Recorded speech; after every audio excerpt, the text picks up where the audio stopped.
Hi, I'm Marcel, and welcome to me screaming into the void, mostly about books. I am now finished with the amazing readathon, and this is my sort of wrap up for that month. So, in total, I've read a lot of books. I was on team sci-fi. I didn't just read science fiction, but in total I read over 70 books in a month, and a lot of them were positive reading experiencing. Some of them were kind of dull, and books I just read to go along. So I can't do all 70 books. I would get crazy having to retell and talk and review all of those books. You would be crazy listening to me talk about it, because it'd be like 30 seconds per book. But I have then chosen to do one book for each country that we visited. So TAR, for those who don't know, is a readathon that mimics The Amazing Race. So you have 10 legs, which is 10 cities and 10 countries that you are going to visit. And then you have to sort of, you get points for the books you read and for different prompts and all that good stuff. So I've picked one book that is all science fiction, who has an author from each of the countries on the leg. So those are the 10 books I'm going to talk about in this wrap-up. Our first leg was Canada, and for Canada we have William Gibson, who wrote The Peripheral.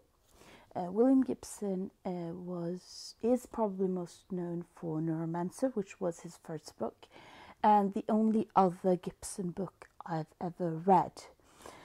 So The Peripheral is almost a kind of very standard science fiction book.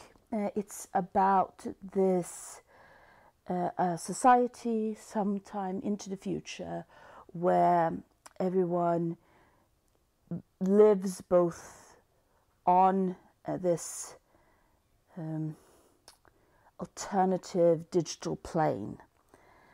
And a working class girl that has to start fixing things that is happening on this plane, including someone finding a murder. And then you don't know if this murder is only on this digital plane or if the murder has actually happened in real life. And the reason why I brought up Neuromancer in the beginning is because Neuromancer as a book has absolutely a brilliant idea behind it. But the way it is written, it's very clear that it is his first book. So it's a book that it's almost annoying to read today, because all of the ideas in Neuromancer has been sort of incorporated as so many fundamental science fiction ideas, but the writing isn't really up to step now that the ideas aren't that groundbreaking, because the book is old. And Peripheral is almost the opposite. It's very well written.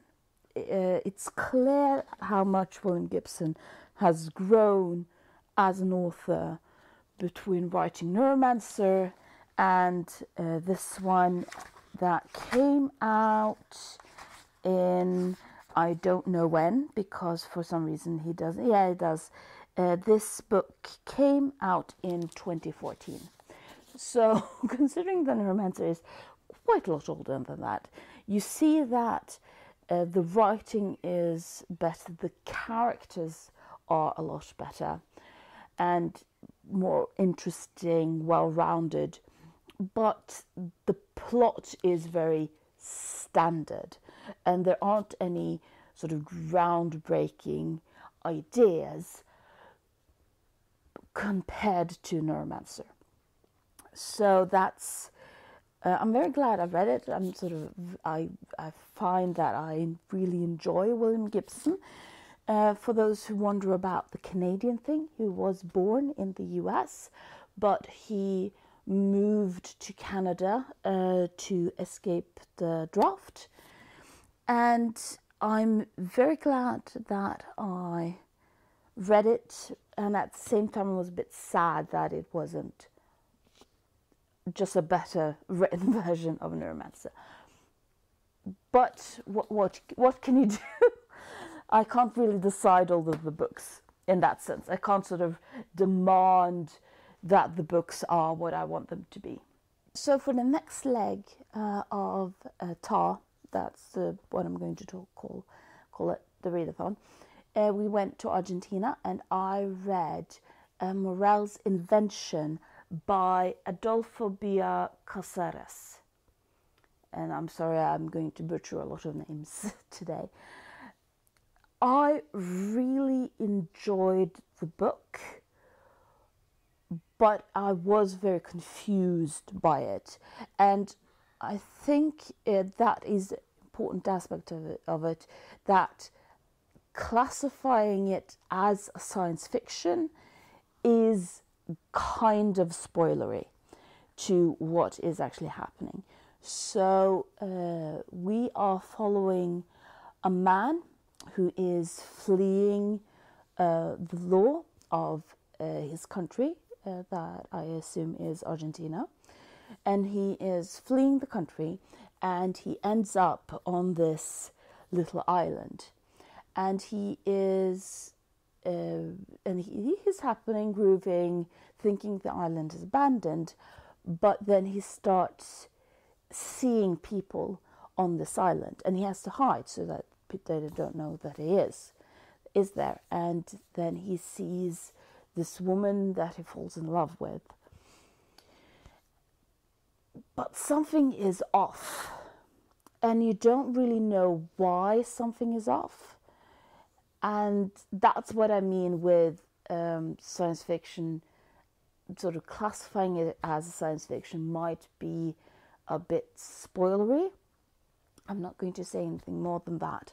It's a fairly short read, and I found that it was a very interesting way of reading sort of this whole mystery behind what is actually going on this island. Then we traveled to Germany, and for Germany I read Hermann Hesse's The Glass Bead Game. Now, The Glass Bead Game is about a society where they have created almost a form of a mixture of a cult, but also an education system where the most gifted students that exist in the country are sent off to a boarding school where they are given a special kind of education. And I absolutely love this book. I've read some of Hermann Hesse's writing before and knew that I would probably like his writing, but what I enjoyed so much about this book is that it is a book that explores the idea of pedagogy and what pedagogy can be, and how pedagogy in a way influences our society. In that sense, the Glass Bead Game can very much be seen as a form of soft science fiction in the vein of 1984, but where 1984 explores totalitarianism. The Glass Speed game explores pedagogy, and especially a pedagogical term that actually comes from Germany called Bildungen. And Bildungen is all about how pedagogy should deal with the entire child, not just with the knowledge aspect of the child, and that education has to do with their mental aspect, their emotional aspect, and the whole balance of me as an individual and me as a part of a larger society. So the Glass Speed game, for me as someone who is trained as an educator, I fell in love with that book and absolutely want to read it again. And if you are interested in the more softer science fiction, as I stated, similar to 1984, the Glass Speed game might actually be quite interesting. And I also think that if you are yourself a teacher in some way, reading this book, I would really like to hear your thoughts about the ideas of pedagogy that is presented in the book. The next country we traveled to was France. And of course, for France, I have to read Jules Verne. Jules Verne is probably someone I don't really need to present in regard to the science fiction genre, because he is such a staple of science fiction genre. And the book that I read, From Earth to the Moon, is actually considered one of the first examples of the modern, and I say modern in the sense that it was written in the 1800s, modern science fiction. So in the whole science fiction and Mary Shelley's Frankenstein and all of the books that were written among that time. So From the Earth to the Moon, I have it in the Extraordinary Journeys edition, and it's about the concept is so wild. I absolutely just love it, and I fell in love with the concept itself. The concept is that a bunch of Americans want to know if they can shoot a gun that is so big that they would actually hit the moon. And he goes into so much of the scientific, technical things about what it would require to shoot a gun that would hit the moon. How can you not love that concept? Yes, this is a Frenchman making fun of Americans in the 1800s. But come on! The Americans make fun of the French as well. But so but if you are interested in learning more about scientific things with gun shooting, I do think you can actually learn something from this book. I assume I know very little about gun shooting. And I would very much like someone who knows about gun shooting to read this book and explain to me how I'm wrong in loving it. And just to sort of round out this book, there's so pretty illustrations in the book, at least in this edition. So if you can get an edition with the illustrations, I would very much recommend it. That's a big gun. The next leg, we traveled to South Africa.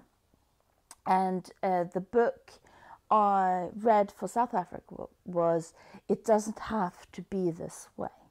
So this is a science fiction book. It came out quite recently and is very much about climate change and the fear of us not taking climate change as seriously as one probably should. And this kind of annoyed me regarding the book, because the book opens in a not too distant future where everything has gone downhill because of climate change. And then and then the book goes back in time to talk about how one of the characters in their youth tried to make changes so the world wouldn't get doomed, and then ends up in a gay love triangle, and that's fine. I don't mind the gay love triangle in itself, but I was very confused in the sense that it ended up almost reading more like a gay drama than the climate science fiction book I was promised in book one.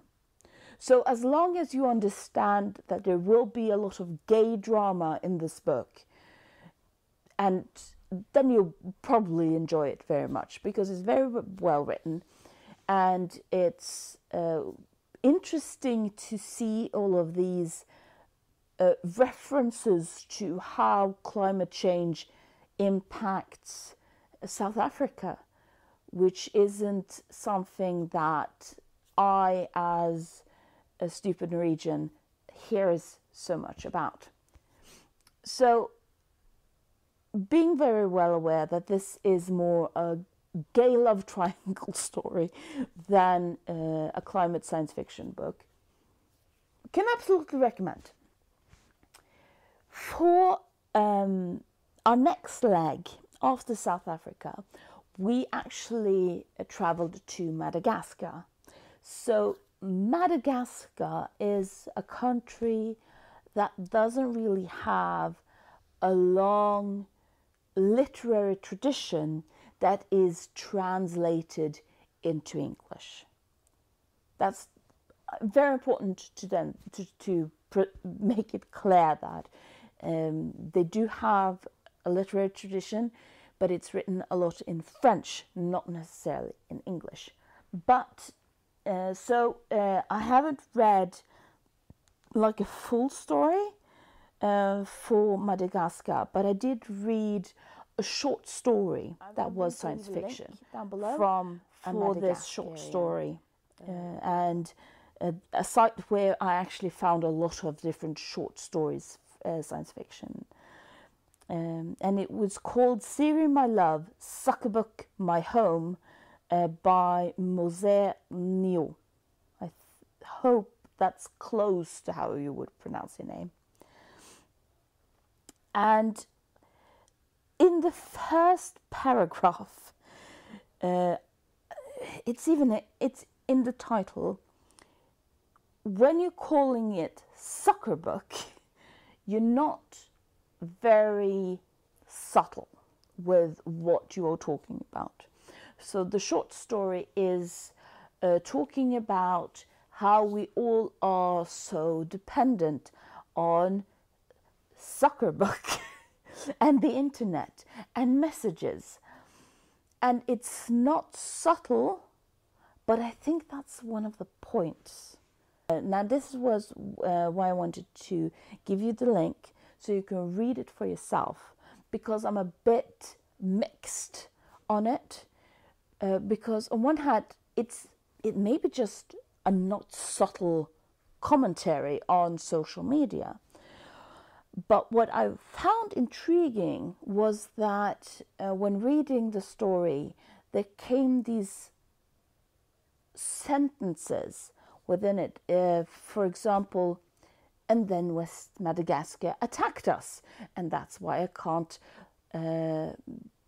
That's why I have to go to Europe to charge my batteries. And then she continues talking about soccer book, and those very subtle sentences makes an impact because the rest of the story is lacking in subtleness. And it makes me intrigued by what is actually going on here, what is lying beneath it.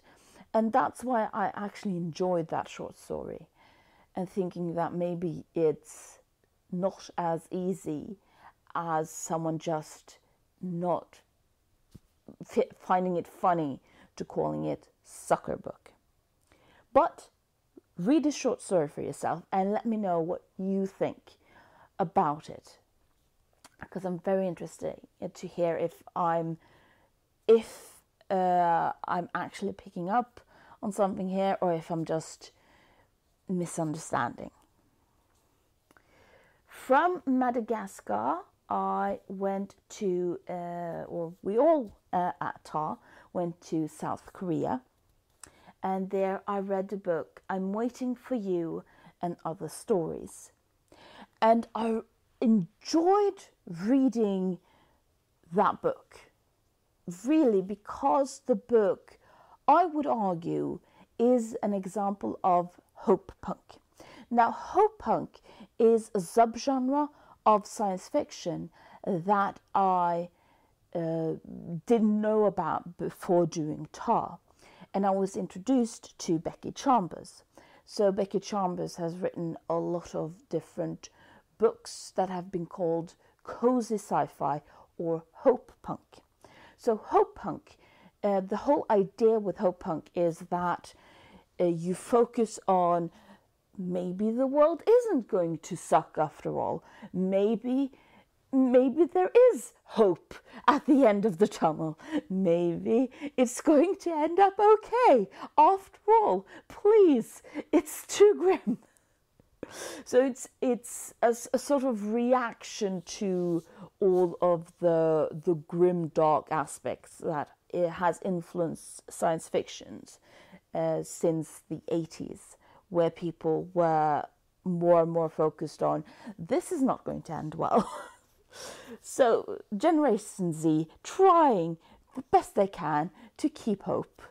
And what I think that this book is also a way of viewing hope punk, but in kind of a different way, because of course you're comparing an American's focus on hope for the future and South Koreans' focus on sort of hope for the future. And the book is a collection of short stories, but a lot of them are interconnected. And the hope, at least one of the, or the series of short stories that I enjoyed the most, was reflecting on the whole. The stories are about these spirits that are reincarnated again and again and again, because they are going to evolve. And this is, of course, a huge part of, among other things, Buddhism, but also sort of how you understand life, because it's so influenced by Buddhism and other religions like that. And what I thought, and the reason why I wanted to talk about hope punk in regard to this, is that one of the things that they are actually talking about is that we are incarnating again and again and again, and the world is getting worse.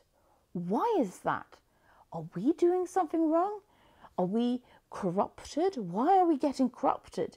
So it's talking about the world going in in the wrong way. And of course, trying to explain that on this metaphysical level within this East Asian worldview. And it was such a fascinating way of being introduced to East Asian worldview and how you sort of deal with the idea of reincarnation and trying to learn and evolve when the world is going to shit, which it is. That's why you have Hope Punk.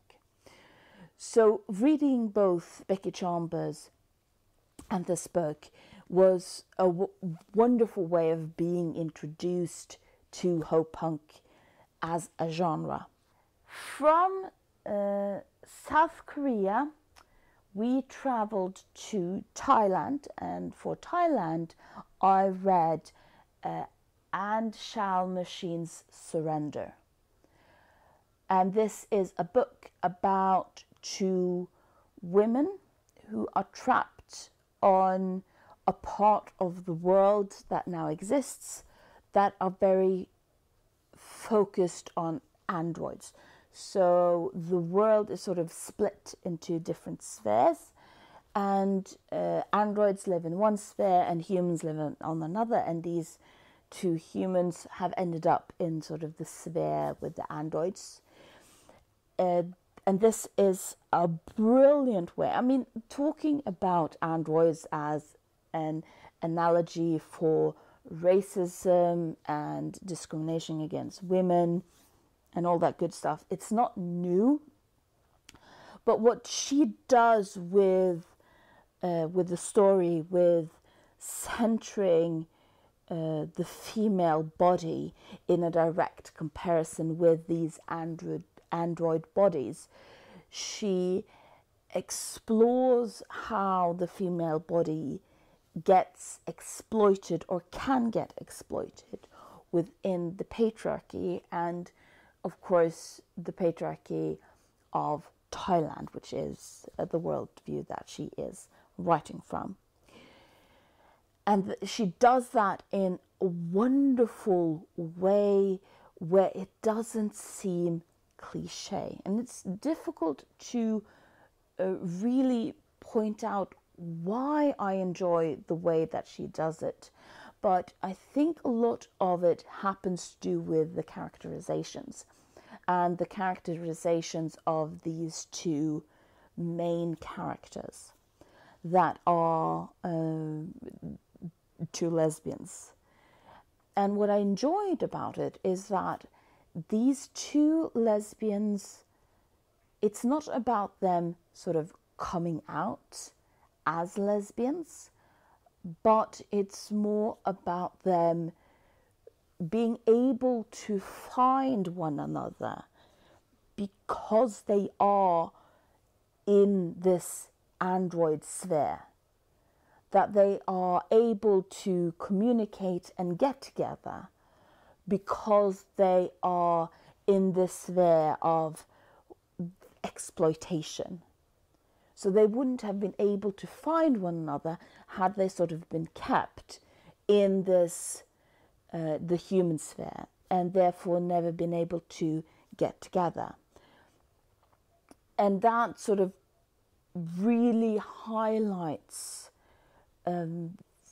how complicated so many of these identities and roles and what you want to get out of life can be for some people, especially if you live in cultures where being a woman or being queer isn't necessarily that easy, yet it becomes easy because you are in a different sphere from everyone else.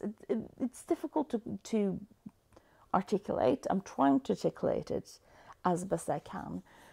I know that Benyanun Sridiokaev, that was so butchered.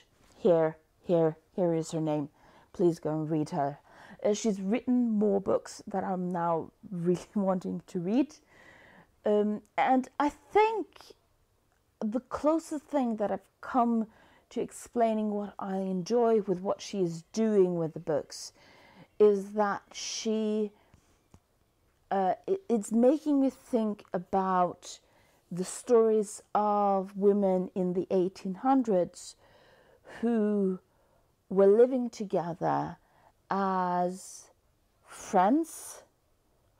And because that was so common, queer women had an opportunity to live together as friends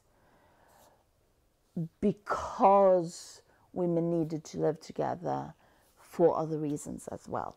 So I think that's the best one. If you've read it, please go read it. Maybe you can find a better way of commenting on the positive things about that book, because my brain is just so brilliant. So moving on, from Thailand we went to New Zealand, and for this readathon in our team we were going to do a buddy read together for those who wanted to do it. And the book that was picked up was Gideon the Ninth, and I've read it, and I was a bit confused on why this was defined as a science fiction book and not a fantasy book. So I know that it is also talked about as being a fantasy book, but I don't really understand why people talk about it as science fiction at all, because it reads so much as a fantasy book. So then, so for New Zealand, I wanted to pick out another book, and I picked out Anno Domini 2000, or Women's Destiny, by Sir Julius Vogel. And this is a very interesting piece of science fiction history, actually, especially for New Zealand. So Julius Vogel is very known in science fiction genre in New Zealand because there is a huge science fiction award named after him, akin to the Victor Hugo Award or A.C. Clarke Award. And Julius Vogel was a prime minister in New Zealand and was a fighter for the suffragettes. And he wrote this book in 1889. And he also was the prime minister that gave New Zealand women the right to vote, as the first country that gave women the right to vote in 1893, after the law was passed in the New Zealand Parliament. So Women's Destiny is a book he wrote that takes place in the future, the year 2000, and talks about a future where women are equal to men. So again, this is a very much a soft science fiction. It talks about the political science of the world, and then and the suffragettes in this case. And just by all of these sort of bits of information, that this was actually written by the prime minister, sitting prime minister at the time. There is an award named after him.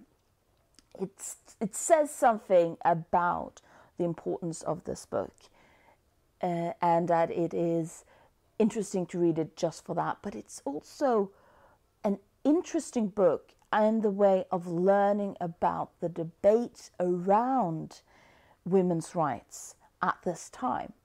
New Zealand is a part of the Commonwealth, and at this time, the Queen was actually a queen, unlike the king being a king, and because it was Queen Victoria.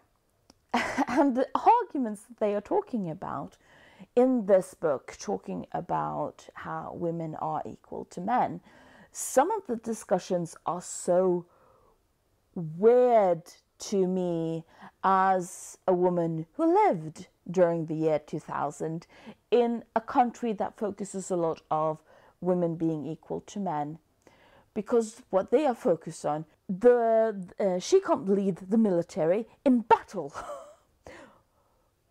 Which is actually something that they had to talk about with Queen Victoria, and which is why Queen Victoria had a male stand-in, which was one of the most important people in Victorian England, because of course he was not just a representative, but the representative of Queen Victoria, because she of course couldn't lead the military, sort of technically. She is the leader, but she needs sort of a representation. She needs someone who can be there in her place. And so they just gave a man the role with, you're going to lead the military. She is the leader because she's a queen, but you're going to be her stand-in. So these were actually discussions they were having at the time. And that makes this such a wonderful piece of what science fiction as a genre can be with regard to the soft science fiction part of it, and the argument of what the soft sci-fi part of science fiction can be and do. So after being in New Zealand, we traveled back to the US, where a lot of those who were doing tar and created tar, and Brie is from the US.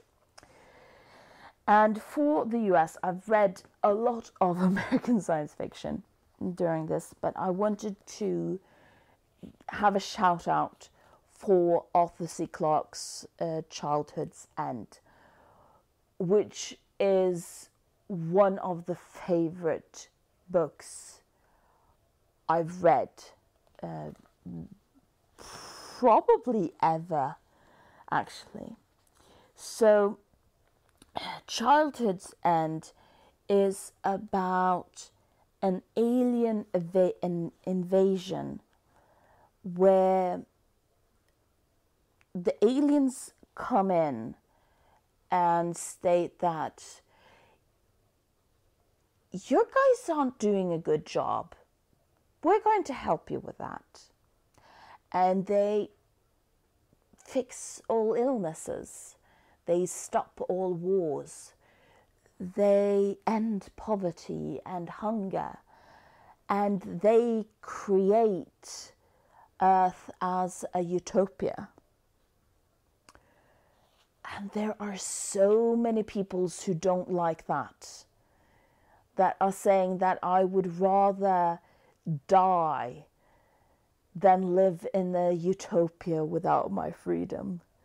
And the discussions that are happening with what does it actually cost us to live in a utopia? And should we have the free will to be shitty to one another? Is free will so important that we should be allowed to be bad towards one another?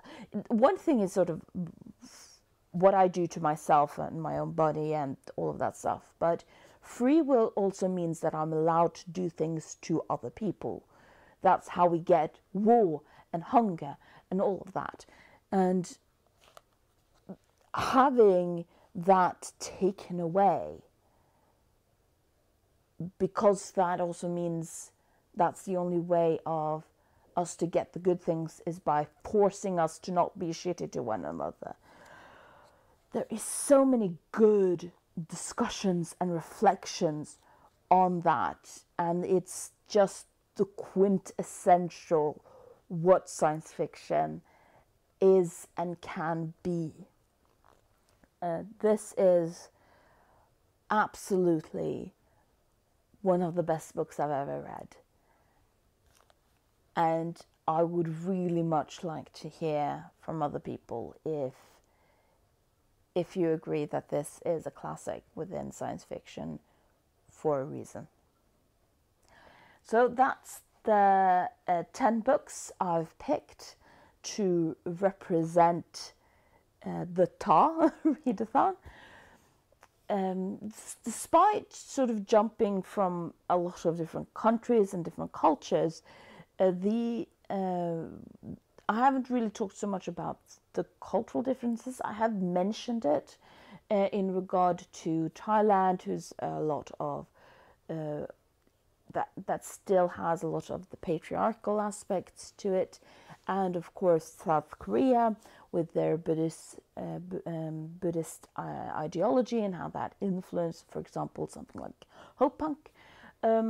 But other than that, and of course Germany and Bildung, but other than that, I haven't really focused on the cultural differences. Actually, maybe I have focused a lot about the cultural differences. I mean, the South African with the different typology that influences climate change, New Zealand and being the first country to give women the rights to vote. Yeah.